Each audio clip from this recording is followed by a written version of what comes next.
নমস্কার বন্ধুরা, আজকে আমি করব চিলি চিকেন। এখানে আমি 500 গ্রাম চিকেন নিয়ে নিয়েছি।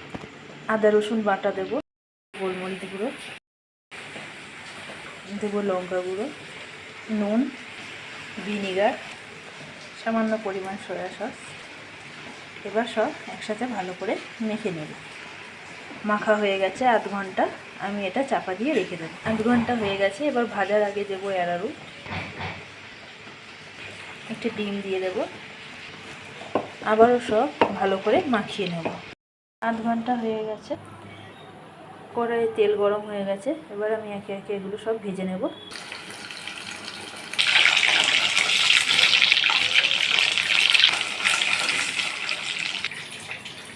সবগুলো ভাজা হয়ে গেছে। এবার ওই চিকেন ভাজা তেলেই আমি পেঁয়াজ আর ক্যাপসিকামটা ভেজে নেব।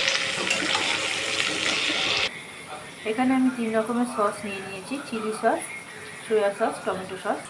পরিমাণ মতো নুন দেব। পেঁয়াজটা হালকা ভাজা হলে কেটে রাখা কাঁচা লঙ্কা দিয়ে দেব। কালারের জন্য কাশ্মীরি লাল দেব।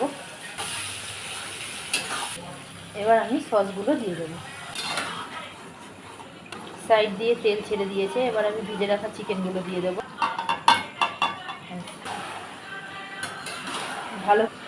ভালো করে সব মিক্স করে নেব।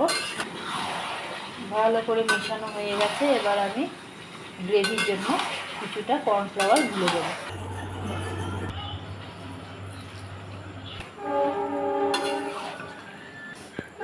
হয়ে গেছে আমার চিলি চিকেন। তো বন্ধুরা, হয়ে গেছে আমার চিলি চিকেন। এবার পরিবেশন করা যাক।